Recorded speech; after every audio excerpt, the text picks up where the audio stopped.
apresentaremos uma grande etapa de conhecimentos esotéricos promovidos pela revista Dharana. Em 1921, foi lançada a pedra fundamental do movimento eubiótico no Brasil. Sua fundação material, como Dharana Sociedade Mental Espiritualista, no entanto, remete a 1924, quando em Niterói foram firmados os seus estatutos sociais.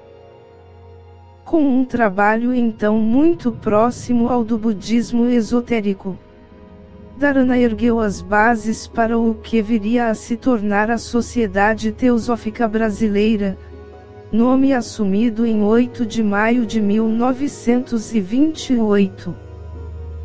Em 28 de setembro de 1969 passou a chamar-se Sociedade Brasileira de Eubiose. A Sociedade Brasileira de Eubiose é uma sociedade fundada por Henrique José de Souza, de 1883 a 1963, apoiado por sua esposa Helena Jefferson de Souza, de 1906 a 2000, em São Lourenço, no ano de 1921. Seu conhecimento é uma síntese de filosofia, religião e ciência. Publicamente, a eubiose é conhecida como uma sociedade de esoterismo, teosofia e ocultismo, e seus integrantes são chamados de eubiotas.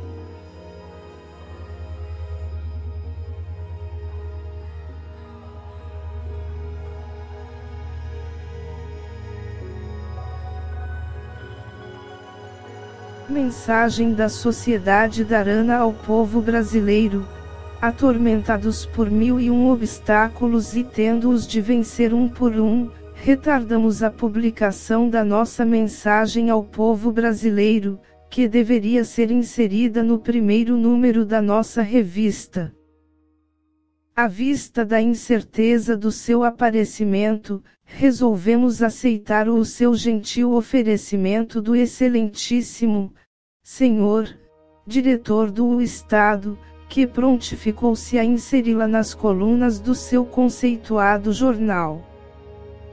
Hoje, repetimos a publicação nas páginas de Dharana, para a sua maior divulgação possível em território pátrio, e endereçamos ao Estado um sincero muito obrigado pela generosa solidariedade prestada à nossa obra de propaganda moral. Primeiro, o altruísmo é o mais nobre privilégio e trabalhar pelo mundo é a mais alta recompensa da vida. Filosofias, ciências e religiões valem por aquilo que nos fizeram mais úteis à fraternidade humana.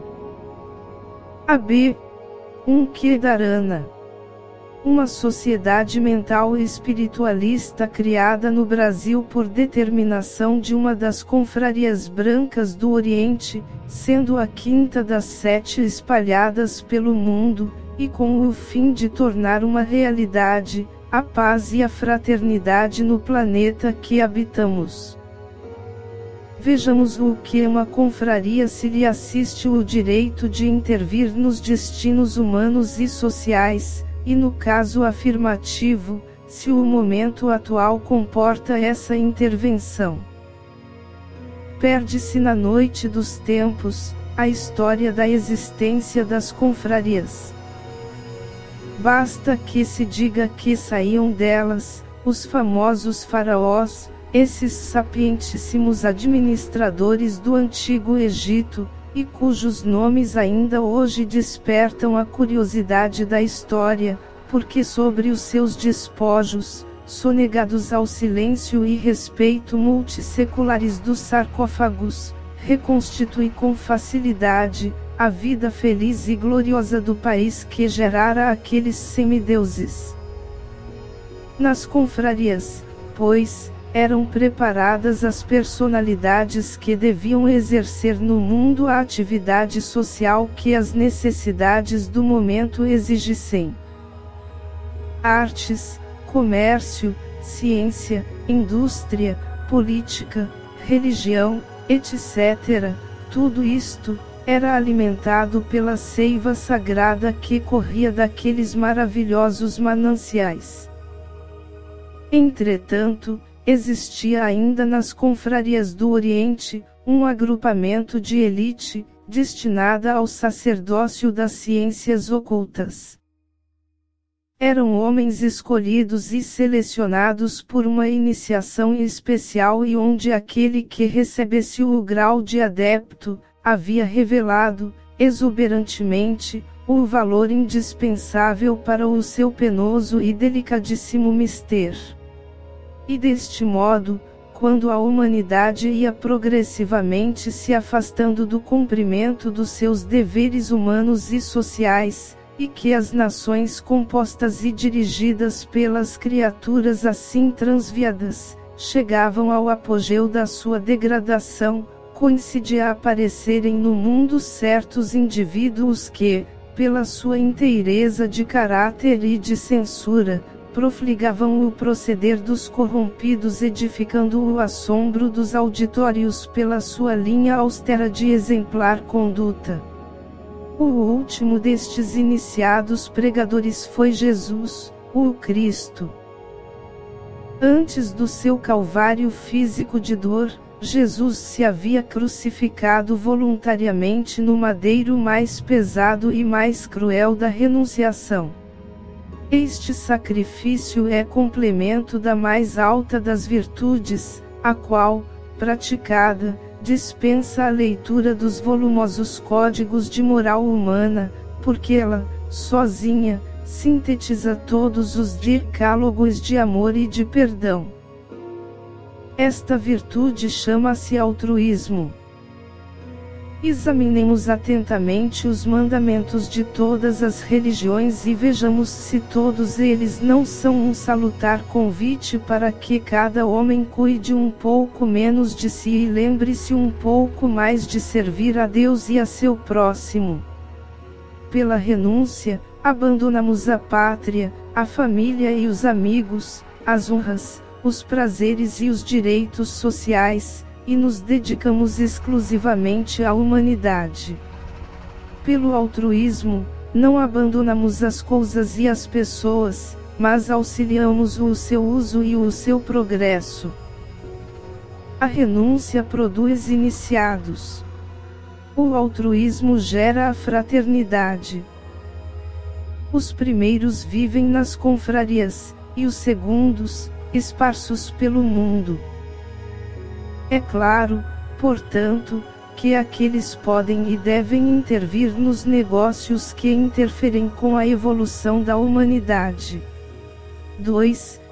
Segundo a letra das Sagradas Escrituras, a Terra é visitada periodicamente pelos missionários da paz e da concórdia, e a sua vinda é assinalada pelo aparecimento simultâneo de grandes cataclismos, guerras, miséria, epidemias, perturbações políticas, sociais e religiosas, tudo isso seguido do torpor natural em que fica o espírito humano, atordoado pelos flagelos que o ascendiam e impotentes para os debelar.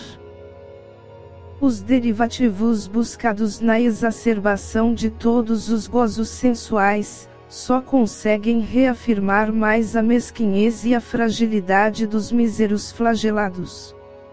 E é justamente, no pandemônio da orgia dos sentidos que se esboça, nitidamente, o horrível contraste da dor e da miséria, dos que não podem tomar parte nas bacanais, levadas a efeito para disfarçar a degradação do gênero humano. E dessa forma, a majestade suprema do Rei da Criação, apeia-se desfigurada do seu trono de poder e de domínio e vem refocilar-se no tremedal dos crimes e dos vícios, imbecilizada totalmente pela embriaguez de tanto despautério. A pátria fica sendo mito e a sociedade um prostíbulo onde se ajusta num comércio ignóbil, o preço de todas as coisas. Aqueles que conseguiram escapar incólumes dessa tremenda rajada de loucura, vão legislar grandes remédios para os grandes males, e assim vemos a lei inexorável e forte, decretar a pena de morte, regularizar a prostituição, estabelecer penalidades para os que roubam, matam e se abastardam com o uso e abuso de tóxicos, criando hospitais, espalhando casas de detenção, difundindo hospitais, asilos, etc., etc., etc., tudo guardado pela força repressora de um considerável exército policial, civil e militar.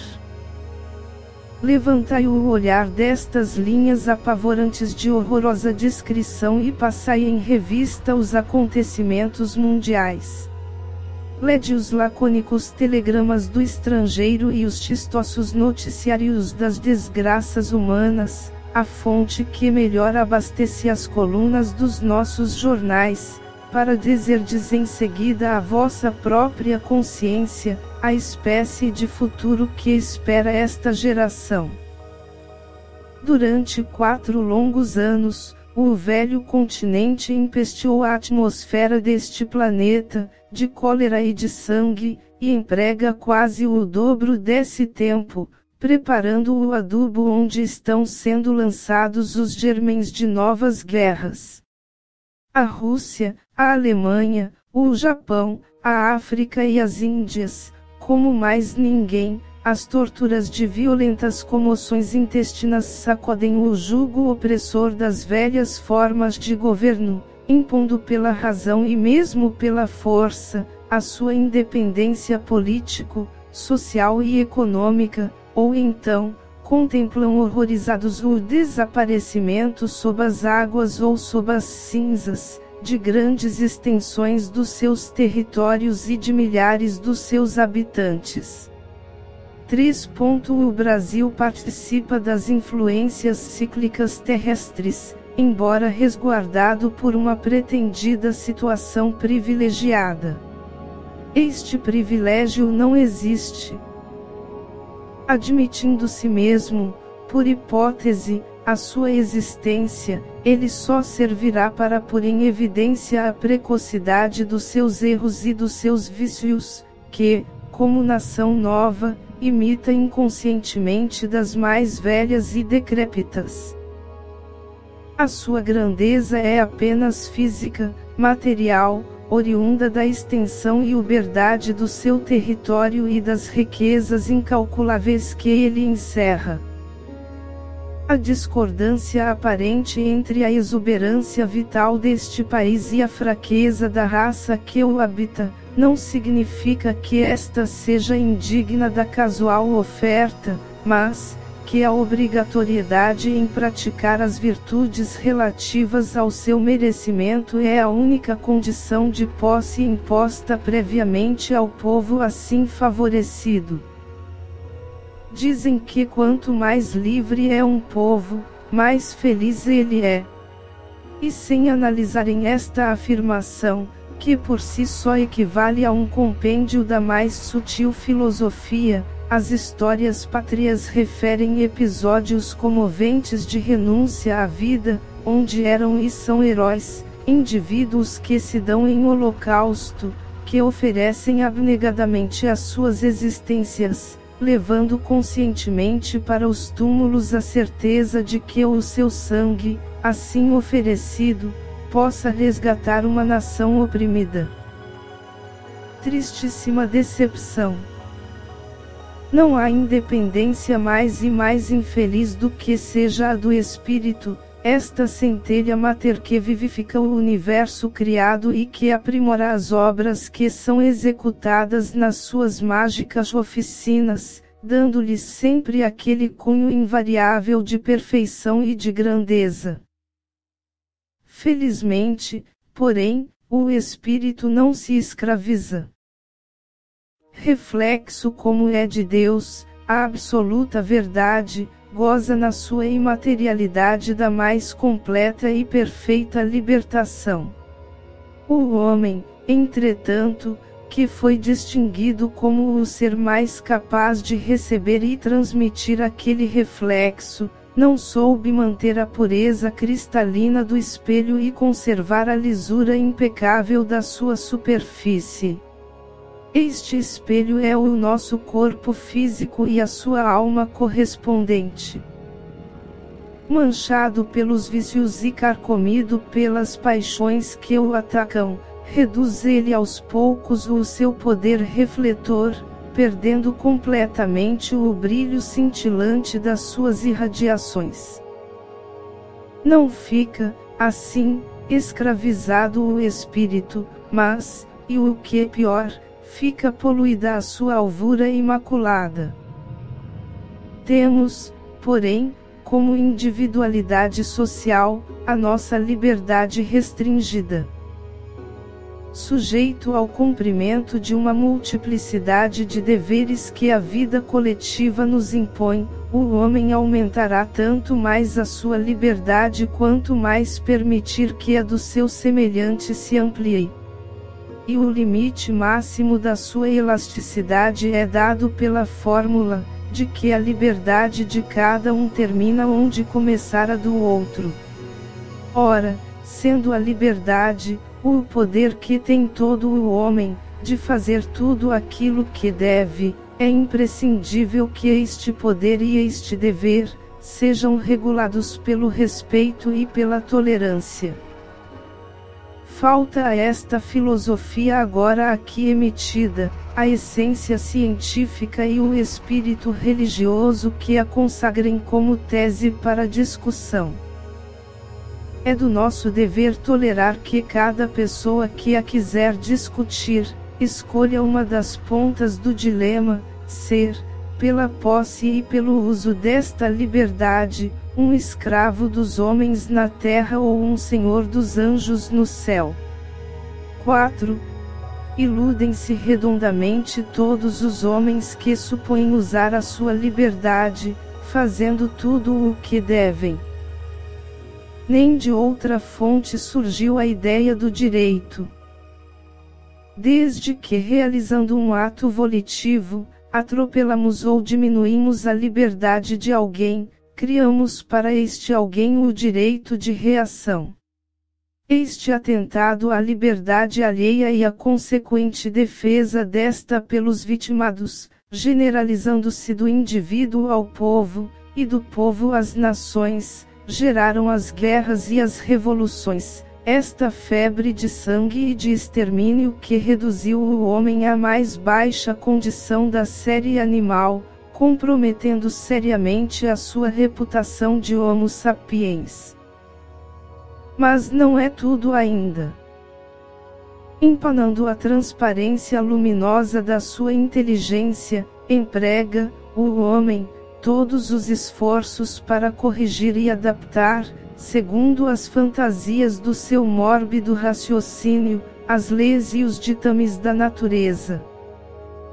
Assim, por exemplo, não lhe bastando a já difícil e dispendiosíssima civilização, inventa ele, diariamente, os mais complexos e disparatados costumes sociais, inverte o dia pela noite, alimenta-se consultando o seu extravagante e embotado paladar, usa e abusa dos alcoólicos e narcóticos, impõe-se à exibição de uma indumentária esquisita e torturante, em desacordo sempre com as condições higiênicas e do clima do seu país, seja por excesso, seja por deficiência, em suma, regula a sua vida pública e privada, pelos manuais da moda e do bom tom, vindos de carregação pelo primeiro vapor de um país estrangeiro qualquer, e se quiséssemos prosseguir, citando, o que diríamos da mulher brasileira exposta ao perigo contagioso desta tão apregoada civilização? O que diríamos da sua boa-fé, sempre atraída pelos falsos ouropés de uma falsa liberdade, que procuram conquistar avidamente, palmo a palmo, à custa, só Deus sabe, de que grandes e vexatórios sacrifícios. como deveríamos classificar e entender este seu progressivo e cada vez mais acentuado afastamento do lar e a sua aproximação vertiginosa do mundo, em cujo turbilhão de vícios e paixões masculinas, se deseja precipitar? Com que pesar não falaríamos, agora, do banimento do seio da família brasileira, dos saudosos e agradáveis serões de música melodiosa e calmante, e de danças elegantes e honestas, para dar-se lugar à epidemia bombardeante dos latoeiros e às danças de desarticulação e de bamboleios trotados e colados. Poderíamos, ainda, nesta mensagem, falar com linguagem limpa e decente, do famoso carnaval brasileiro. Que poderíamos recapitular de proveitoso e útil ao povo brasileiro, destes 3 dias de indescritível loucura, deste período completo de licenciamento, incompreensivelmente tolerado pelo governo, pelo clero e pelo povo? Seríamos ouvidos imperturbavelmente e com serenidade, por todos os apologistas desta festa de origem pagã, perfilhada carinhosamente pelos países essencialmente católicos.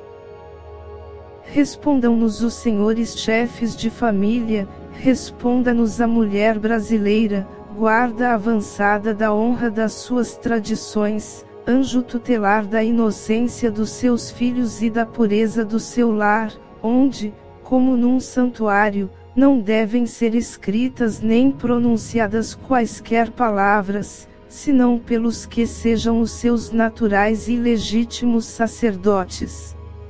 5. Relembrando a vida artificial que a própria humanidade constrói, envenena e falseia, para ser a primeira a sofrer as suas horríveis consequências, temos somente em vista frisar a inutilidade deste complicadíssimo mecanismo social lubrificado de quando em vez com o óleo da civilização, pois do contrário as suas rodas ficariam perras e enferrujadas.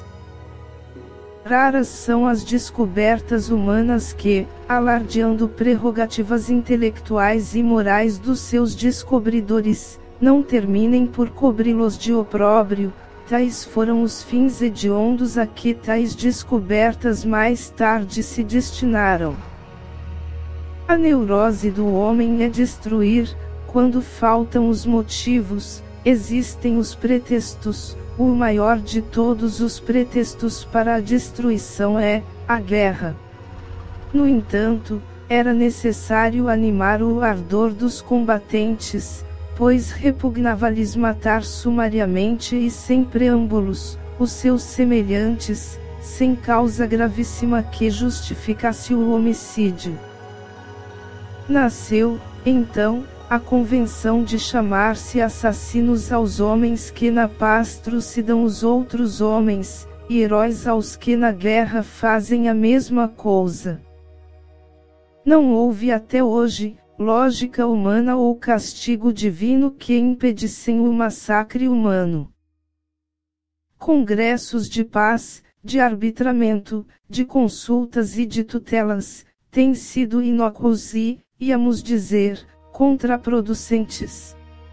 O Congresso, agora conhecido sob o nome de Liga das Nações, o maior de todos eles, pelos seus fins, enquanto legisla as condições do armistício solicitado, vai assistindo com surpresa e de braços cruzados ao alastramento do terrível e prolífero morbus da guerra, contaminando as nações que ainda não o foram na conflagração europeia, e acabando de carcomer as que ficaram arfando no seu estado de coma. Não é mais pelo insulto das nações entre si ou pela conquista de terras alheias que se trucidam mutuamente cidadãos armados. Basta que um país qualquer escravizado tenha ímpetos de independência e liberdade, correm os seus tutores imediatamente, para conter-lhes aqueles pruridos de barbaria, oferecendo-lhes uma civilização que eles não podem recusar. É então nos transes mais dolorosos desta vida, convulsa e efêmera, neste caos em que o homem não mais se reconhece como a imagem do seu Criador, pois apenas se vê através ou no reflexo dos seus semelhantes, como uma ridícula caricatura em que se descobre o aspecto nobre e sublime da missão religiosa. É no quadro tétrico da miséria geral, sempre emoldurada de sangue e fumaça, que se percebe a angélica figura da fé, levando o bálsamo suave e confortador da caridade, nas pessoas dos seus sacerdotes. Aqui, é o padre levando o pão ao órfão faminto, a irmã de caridade impondo o crucifixo nos lábios do moribundo, para que aquele ósculo de amor também seja de perdão. Ali, o pastor consolando os aflitos, difundindo a luz do Espírito que salva e esclarece. Mais além, o espírita fazendo o mesmo por processos outros e em diferentes meios. Adiante, os positivistas, realizando com exemplos a edificação do monumento social, em cujo lema o amor é o princípio de todas as coisas e o progresso o fim de todos os seres. Em suma, teosofistas, espiritualistas, ocultistas, etc., etc., etc., concorrendo, a seu modo e a despeito de todos os sacrifícios e decepções, para que sejam enxutas todas as lágrimas, para que se diminuam todas as dores, para que se esclareçam todas as mentes, confraternizando os homens num amplexo de paz e solidariedade, evitando qualquer vibração dissonante na harmonia das esferas. Glória, pois, a tais apóstolos da luz. Hosana, a estes sacerdotes das cores. A todos vós que servis a única religião sob cores diferentes, fazendo convergir a policromia variegada e deslumbrante dos seus raios para o disco alvinitente da verdadeira luz branca, o nosso respeito e a nossa sincera admiração nesta mensagem de amor, de paz, de luz, e de progresso. Segundo, quando se busca a verdade, não se contam os sufrágios. Leibniz. As maiores verdades, são também, de certo modo, os maiores absurdos. Proudhon. Há uma só verdade, embora os homens lhe deem nomes diferentes. Rigveda. 6. Orientados por ela e para ela, publicamos esta mensagem. Mensagem que, por dizer a verdade, despertará o amor próprio dos que procuram velá-la ou encobri-la, descrevendo a malícia das suas intenções. Verdade que, mostrada em toda a plenitude de sua nudez, encorajará a pudicícia estudada dos hipócritas, afirmar ser ela a proclamação dos maiores absurdos e a recusar assentimento à sua divulgação. Mas não importa, Dharana sabe e diz bem alto que a verdade é uma só, embora apresentada pelas conveniências sociais e pelos preconceitos dos intolerantes, com nomes diferentes e várias personalidades. Os preconceitos e a intolerância serão reduzidos às suas verdadeiras proporções, disfarçados como se acham sob as máscaras do orgulho, da ambição, do egoísmo e da vaidade. Estes 4 flagelos que a humanidade idolatra como sendo os reguladores do seu falso equilíbrio. 4 cancros cruéis e incansáveis, empenhados vivamente na corrosão minais do aparelho social. São eles que escravizam as humanas criaturas, dissolvendo-lhes a vontade, reduzindo-lhes cada vez mais as condições já precárias de existência do planeta. 60 anos de existência dão hoje ao homem o qualificativo de macróbio. Denomina-se este período de tempo, de idade avançada. No entanto, tal macróbio não viveu mais de 20 anos, em 3 etapas distintas de trabalho, folga e repouso. 8 horas para cada fase em que se descontam ainda a infância e a adolescência, quando o seu cérebro não possui capacidade para pensar com retidão, nem a sua alma desenvolvimento consciente para querer. Reduzida ainda, como se viu, a sua etapa de folga, dela o homem deve descontar também o tempo de moléstias, de viagens, de divertimentos e de 1001 futilidades, inclusive a de pensar no que ele é e no seu destino no planeta. Que tempo dedicaria um homem medianamente instruído, para resolver esta tolice? E ao morrer, com a convicção de ter de prestar contas a Deus, pois que todos morrem levando tal convicção, do que fez de útil a si mesmo e aos seus semelhantes, recordando-se de todo o mal que fez e do bem que deixou de praticar, como partirá para o além a alma dessa criatura? Pode-se avaliar perfeitamente sua tranquilidade ou a sua aflição, em relação à vida que a espera post-mortem, pelo caráter que tal criatura soube dotar a sua personalidade. Pelo caráter subentende-se o apreço que o homem dá aos seus deveres e o ambiente, a atmosfera de repulsa ou simpatia que ficou em torno da sua memória. Morre um homem potentado e ninguém indaga qual foi a sua religião, a sua política, a sua nacionalidade e a sua origem, mas o bem que fez ao seu próximo enquanto vivo. Ora, se esta curiosidade preocupa tão intimamente os que ficaram, é porque, realmente, ela é digna de respeito e consideração. Se nenhum opulento leva para a tumba os bens térreos que possuiu, se dinheiros e propriedades vão constituir a herança dos novos donos, por que não cultivamos com mais interesse e carinho a formação do nosso caráter, deixando e levando, quando morrermos, uma fortuna considerável que a todos aproveitará? Em piores condições julgamos o que é orgulhoso.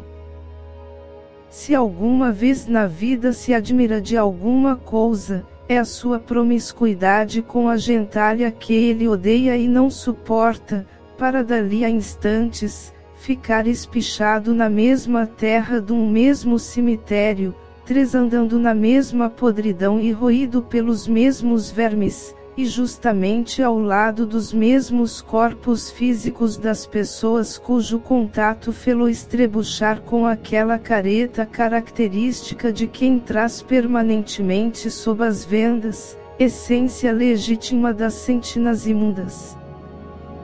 No entanto, se nós lhe perguntássemos o que ele entende por gentalha, talvez não respondesse. E poderia mesmo impressionar-se se lhe disséssemos que gentalha é esta multidão pobre e humilde, que no intenso labutar diário, na conquista da mísera moeda que lhe permita enganar o corpo, quando este sente frio e fome, prepara os custosos vestuários, as riquíssimas carruagens e os manjares esquisitos, que permitam ao homem orgulhoso, não se promiscuir com tão baixas criaturas.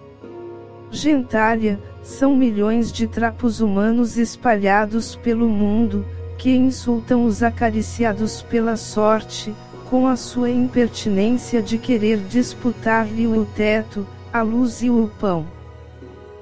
Gentalha, são estas legiões de famintos e esfarrapados, que irmanados pela mesma miséria e enxotados pela vaidade humana, que para eles legisla com despotismo e crueldade, ajudam-se reciprocamente como podem, repartindo as suas migalhas pelos outros que nem isto têm. Gentalha, são as vítimas indefesas dos 4 demolidores do edifício social. São os desgraçados que, tendo perdido todas as esperanças de felicidade na vida, vão afogar as suas desventuras num copo de cachaça ou buscar na voluntária imbecilidade o almejado embrutecimento que os faça esquecer a sua qualidade de humanos. Com este passo, acaba-se a tragédia da vida, para dar lugar à apoteose final, às neuroses, os crimes, os hospitais, as prisões, os manicômios e finalmente a morte. Desse modo, orgulhosos e humildes, vivem na terra a etapa restrita às alegrias, só nivelando entre si, quando as pandemias e as pestes obrigam-os ao reconhecimento da sua nulidade como matéria. 7. De que valem, pois, as contínuas pregações de amor e de fraternidade, se tais discursos devem ser praticados e não somente ouvidos e lidos pelos que não cedem uma linha, na sua conduta egoísta e ambiciosa? Como amanhar estes terrenos safaros, a fim de que germinem, floresçam e frutifiquem as sementes benditas da paz universal? Curvam-se amedrontadas as humanas criaturas, quando contemplam a obra infalível da chegada dos tempos. E querem aplacar o que elas, na sua ignorância, classificam de cólera divina por meio de procissões, mortificações, jejuns e preces pelas ruas. Mas o Pai Celestial é amor, não é cólera, é bênção e não maldição, é harmonia e não discórdia, é verdade e luz e não mentira e trevas, porque não procuram, de preferência, pelo amor, os acovardados com os efeitos dos tempos chegados, iluminar as suas almas para compreenderem a verdade. Temos o dever de anunciar que, efetivamente, os tempos que se esperavam já chegaram. Estamos neles e neles vamos desenvolver a nossa atividade, definindo sem subterfúgios e conscientemente, a nossa situação. Somos nós, homens, que criamos este ambiente de horror e desespero que após queremos conjurar com palavras e atos, mas, que por esse meio não ficará destruído. É o tempo, portanto, de voltarmos as nossas vistas para os assuntos que consultam ao progresso espiritual dos homens. Devemos procurar os caminhos que nos conduzem àqueles conhecimentos e pedir o auxílio dos que podem prestá-lo com vantagem e segurança. No Oriente, encontramos a sabedoria filosófica e religiosa que difunde pelo mundo inteiro os ensinos teóricos e práticos, para o estudo da ciência eterna e sagrada. Quando o príncipe Siddhartha apareceu nas Índias para esclarecer os pontos controversos das especulações doutrinárias, as suas palavras não foram de pronto compreendidas. Os brahmanistas e os sakyas, os vedantistas, etc., não puderam admitir que Siddhartha pusesse de lado a forma das suas doutrinas e desejasse tão somente a divulgação da sua essência. Do mesmo modo, que 600 anos mais tarde, Cristo condenava a malícia, a hipocrisia, o egoísmo e o formalismo dos fariseus, doutores da lei, que nas sinagogas só procuravam interessar ao povo rude e humilde nas cerimônias externas do culto, e em uma igreja que não era a sua, calando completamente a interpretação esotérica dos textos e dos rituais. Siddhartha também censurou nos Brahmanes o seu apego radical à letra dos evangelhos, a preocupação pelas formalidades litúrgicas e o exclusivismo egoístico das suas práticas, criando o privilégio das castas e as regalias antifraternais que desfrutavam. Siddhartha explicava que as especulações a respeito de Deus não deviam ser feitas por aqueles que nem sequer sabiam o que era o mundo e o que era o homem.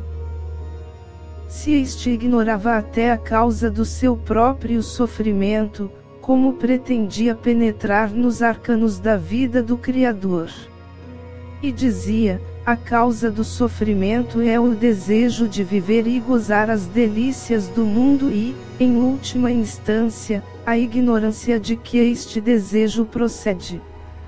O meio de abolir esta ignorância e, por conseguinte, o de abolir também o sofrimento, é a aniquilação deste desejo, renunciação ao mundo e o mais ilimitado amor a todas as criaturas. Siddhartha estabelecia como ponto de partida deste amor, a afeição filial. O amor materno era a síntese de todos os outros, e achava dificílimo que de um mau filho pudesse provir um homem de bem, e à medida que Siddhartha espalhava os seus ensinos, iluminava com a sua sabedoria os caminhos que conduziam à verdade, vindo-lhe daí o cognome Buddha, que quer dizer iluminado. Ser Buddha, portanto, é ter realizado esta iluminação e compreendido o alcance da sua doutrina, praticando-a com perseverança e com esclarecida consciência. Eis porque nas Índias os grandes iniciados são denominados Budas, ou seres que conseguiram, pela perfeição intensa do seu caráter, realizar a conquista suprema da espiritualidade, ou seja, atingir quase o término da sua paciente e acidentada peregrinação. As várias maneiras de cada um expressar o culto externo da sua religião dependem da época e do preparo intelectual da humanidade. As religiões também evoluem, acompanhando para e passo o avanço progressivo dos povos. Os próprios instrutores da humanidade comparecem à Terra segundo as necessidades desta. Moisés veio evangelizar um povo corrompido pela idolatria. Era natural que empregasse no momento os meios indispensáveis para chegar a seus fins. Passando a fio de espada os idolatras e quebrando indignado as tábuas da lei, nem por isso deixou de ser o grande iluminado que todos nós reconhecemos. Tampouco isto o impedia de manobrar, como o ocultista que era, as forças da natureza, fazendo jorrar água do Monte Moreb, e separando as águas do Mar Vermelho para dar àqueles homens ingratos, insatisfeitos e murmuradores, a posse de uma pátria. Para a Grécia veio Orfeu, mavioso e sonhador, com a arte mágica de arrancar da sua lira, arpejos melodiosos que comoviam e faziam gemer as próprias pedras. Jesus, o doce e meigo rabino, deixou-nos a história emotiva do seu nascimento, vida, paixão e morte, onde a humanidade atual procurar tecer os seus deliciosos ideais de regeneração, de amor, de fraternidade. Esbofeteado numa face, ele apresenta ao réprobo a outra, dando-nos o mais sublime, o mais edificante, o mais incompreensível exemplo de cordura e de resignação. O que fez ele, porém, quando os vendilhões do templo prostituíam a casa de seu pai? Vergastou-lhes as caras, expulsando-os de lá, fremente de santa indignação. Porque este gesto violento, que contrasta, à primeira vista, com a sua infinita humildade? porque a obra de seu Pai era divina, era a verdade eterna e infinita, que para aparecer rutilante e majestosa, põe abaixo todo um sistema planetário, quanto mais uma centena de traficantes. E assim, sucessivamente, vão aparecendo e desaparecendo religiões, vão surgindo e submergindo continentes, vão nascendo e se transformando as raças. Tudo isso, porém, é imprescindível como aparelhamento para desobstruir, preparar e iluminar os caminhos que nos conduzem ao conhecimento da verdade. E todos estes sistemas filosóficos que nos servem de intérpretes para a função religiosa, vão passando pelo mundo como velharias após terem preenchido todas as formalidades, como razão de ser da sua época. O que hoje se propaga como a última palavra da essência religiosa, como sendo a última vontade do Pai Celestial, é, com efeito, o foco luminoso que nos conduz até Ele. Amanhã, porém, tudo isto estará no rol das velharias, por já ter aproveitado a evolução das raças, ajudado o progresso da humanidade atual e já haver outros faróis de maior potência luminosa que continuarão a sua grande obra. 8. Eis porque Dharana vem propor a todos os brasileiros uma fórmula conciliatória de felicidade mundial, respeitar todos os credos, tolerarmos-nos reciprocamente e fazer ao nosso próximo o que queremos que ele nos faça. Não é nova a ideia proposta, nem abre precedentes na história das religiões. Gesto sublime de audaciosa tolerância para os graves momentos do progresso humano, teve Abdu'l-Baha, Abbas Effendi, prestigioso chefe do movimento baísta, quando num domingo de setembro de 1912, visitando um templo de Londres, e após o sermão do reverendíssimo Campbell, dirigiu-se ao púlpito e sobre a Bíblia aí depositada para a pregação, escreveu as seguintes palavras: "Este é o livro santo de Deus, de celestial inspiração, é a Bíblia da salvação, o nobre Evangelho. É o mistério do reino e sua luz, é o dom divino, sinal do governo de Deus." Assinado, Abdu'l-Baha Abbas. Este gesto impressionou e comoveu profundamente a assistência. Um muçulmano em um templo cristão falando aos fiéis da verdade, do Espírito Santo, o Deus da paz. Demonstrando publicamente a maior prova de amor e tolerância. Exemplo edificante dado aos homens para que terminem as suas lutas e rivalidades, baseados em meras diferenças de forma, quando em todos os corações mora o mesmo Deus e em todas as mentes brilha a mesma luz do Verbo. Demos também nós, na altura das nossas forças e coragem, uma prova concreta de igual amor e de fraternidade. Poderá ser suspeitado de desejos inconfessáveis quem pede o auxílio dos homens para a prática intensiva e sincera do amor, da paz e da perpétua confraternização, que nos assegure os poucos momentos de felicidade a que temos direito na Terra. É possível que sob esses auspícios volte a paz à família brasileira e já seja discutível a ideia da realização desta apregoada fraternidade universal. Pouca coisa é exigida como contribuição pessoal para semelhante desideratum. Basta que cada um, no sossego do lar, à noite, pense durante uns 5 minutos na paz deste planeta.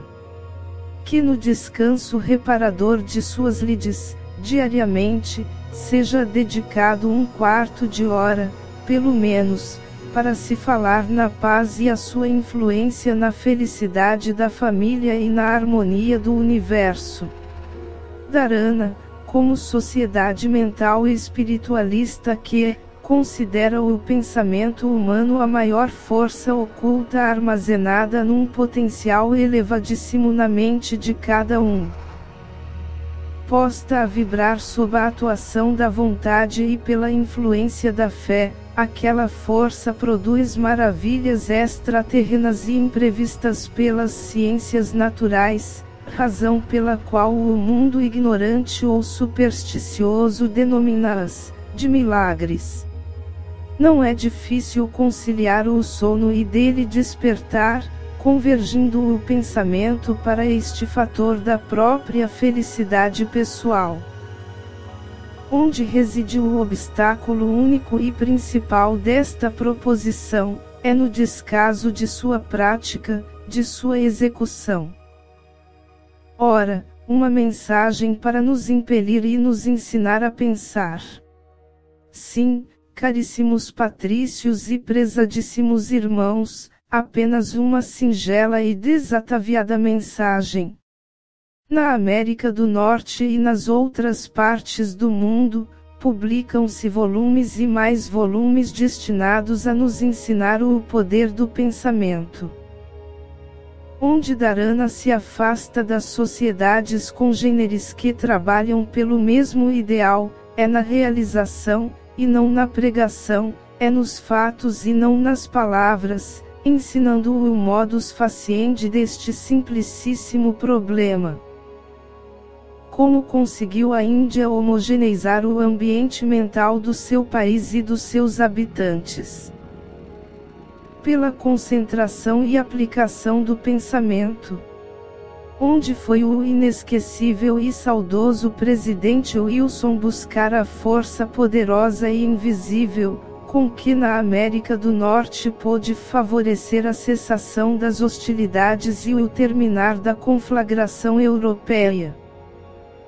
Na concentração e aplicação do pensamento, dirigindo uma mensagem ao seu povo, na qual determinava que diariamente, às 12 horas em ponto, fossem suspensas todas as atividades por 5 minutos e que durante este tempo, pensassem todos na deposição das armas e na paz universal. Woodrow Wilson foi aquele utopista e visionário, que na Europa tomou parte no Congresso de Arbitramento e que apresentando os seus célebres 14 princípios para a aceitação de uma paz honrosa, conseguiu apenas pasmar aqueles tigres ainda sangue sedentos e desvairados pelos lucros do saque e da pilhagem, com a ingenuidade da sua proposta, uma paz sem anexações e sem indenizações. A tanto se reduziam os 14 itens do seu memorável trabalho, que a história guardará com zelo e ufania, pois ele, sozinho, realça com eloquência e com glória a visão imponente de um espírito e a grandeza generosa de uma raça. 9.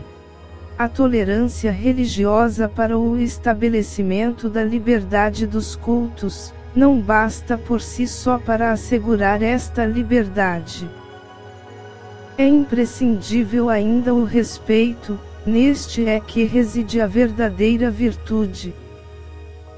Pio X, o pontífice bondoso e inteligente, culto e evoluído, cuja lembrança a humanidade conserva com admiração e saudade, deu ao mundo inteiro, e principalmente aos fiéis da sua Igreja, este exemplo de respeito e tolerância, que aumentou consideravelmente o prestígio do catolicismo. Quanto mais acesa e crepitante estava a fogueira da guerra europeia, pediu o santo velhinho aos chefes de todas as religiões e aos crentes de todos os credos, que orassem ao Pai Celestial, rogando a cessação das hostilidades e o restabelecimento da paz universal. Era somente pela elevação do pensamento até Deus que tal pedido, porém, podia ser cumprido. Não fosse Lourenço Sarto um papa culto e evoluído. Outrora, a cegueira e o fanatismo, erguendo nas praças públicas as fogueiras regeneradoras da fé católica ameaçada. Hoje, os mesmos príncipes da Igreja contemplando a contaminação rápida das fagulhas por todo o orbe terráqueo, mandando apagar os incêndios do ódio e da intolerância com a água redentora e puríssima da fé universal. Morrem as pessoas, desaparecem as coisas, extingue-se a matéria, mas a essência espiritual que produz a tal virtude que transporta montanhas é imortal. Foi o Mestre dos Mestres quem nos assegurou a imortalidade da fé, dizendo que onde estivessem duas ou mais pessoas reunidas em seu nome, aí estaria ele. Filho da verdade, por ser dela uma partícula, Jesus é a verdade mesma e todos nós temos na consciência, o santuário próprio para instalar. Se o altar está purificado e se a crença em Jesus, este Buda celeste, permanece firme, conseguimos achar a verdadeira religião. A ignorância e a preguiça são os principais empecilhos à prática da tolerância e do respeito que nos merecem as crenças alheias. A religião A supõe ou pretende que o seu Deus é melhor e superior ao da religião B. E os adeptos desta tratam aos daquela com compaixão e desprezo. E por mais que se lhes diga que tal procedimento está em desacordo com a moral dos evangelhos e que estes continuam como um caminho para a verdade, teimam eles em afirmar que conseguiram já chegar ao fim e atingi-la.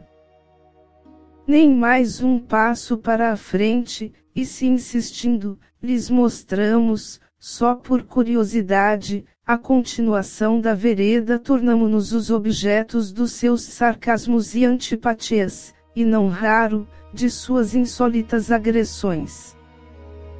É a manifestação ostensiva da maldita vaidade humana.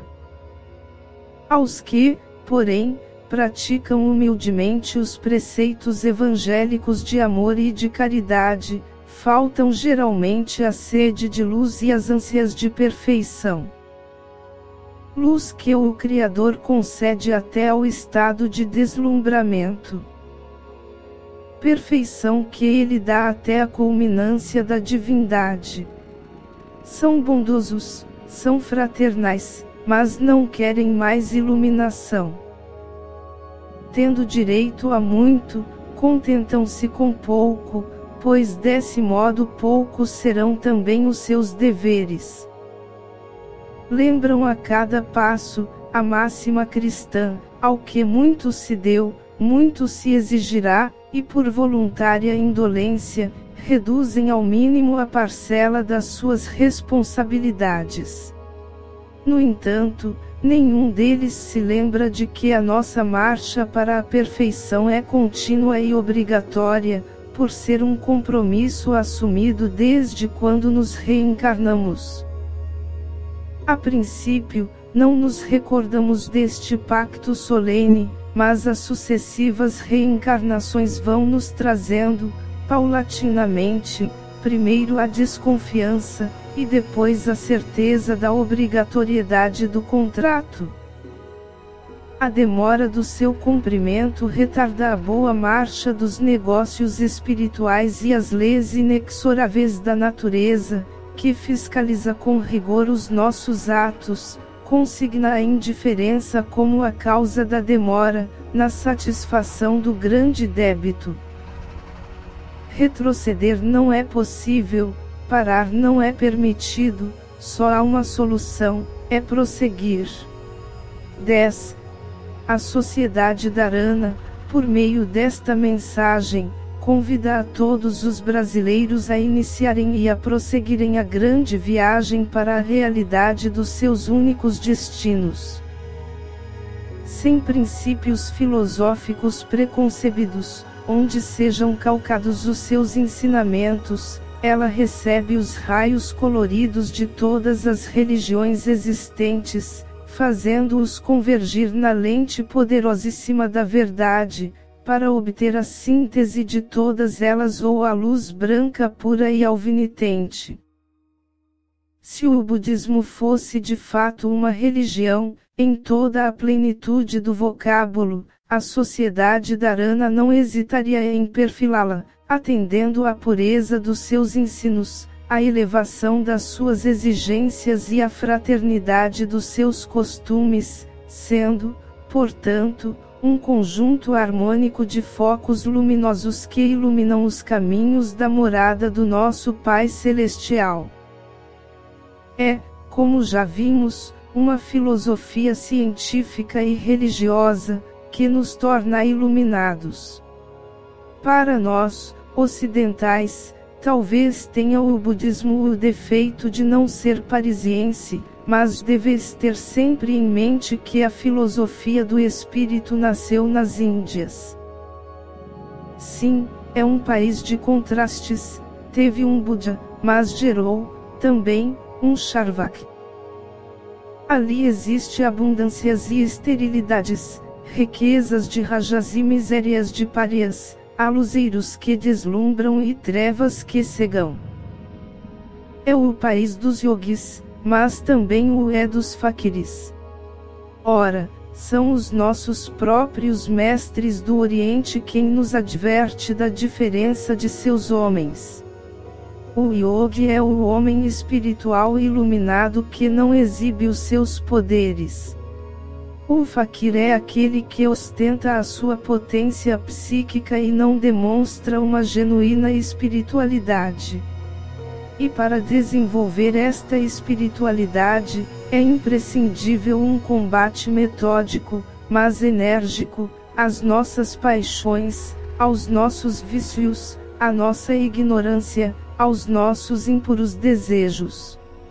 E o principal trabalho consiste, portanto, em moderar todas estas tendências, enfraquecendo as suas raízes, sem as destruir totalmente, pois os desejos assemelham-se às brasas, que se extinguimos repentinamente, ficam adormecidas sob as cinzas à espera de um sopro mais áspero da brisa que as faça recrudescer impetuosas e céleres. A existência humana é uma sucessão de hábitos. Conservá-los melhorando até extirpar completamente os maus e aprimorar radicalmente os bons, é a árdua e gloriosa tarefa que nos foi imposta e que será levada a efeito no laboratório alquímico do nosso pensamento. Depende da habilidade e do jeito maneiroso dos operadores o bom êxito da temerária transformação. Esta é, pois, a mensagem de paz, de luz e de progresso, que Dharana lança ao povo brasileiro. Mensagem que enviamos aos praticantes de todas as seitas, aos filiados de todas as igrejas e aos que, finalmente, não tenham nem igreja, nem religião. Os pais de família examinem o sentido destas palavras e, com rigor, julguem da sua oportunidade. Que os nossos jovens patrícios de ambos os sexos, reformadores do conceito calamitoso que pesava sobre a nossa raça, como sendo de doentes, incapazes e macaqueadores, o sejam também desta calúnia mais pesada, que nos faz passar aos olhos do mundo inteiro, como sendo um povo sem mentalidade, sem cultura e sem ideais, para chegar ao nível das raças que se impuseram à veneração dos pósteros, pela luta, pelo trabalho e pelo esforço. Terceiro, CAT, positivista, amor por princípio. A ordem por base. O progresso por fim. Não há progresso espiritual sem modificação de gostos, sem purificação de costumes. Braulio Prego. Fim deste artigo.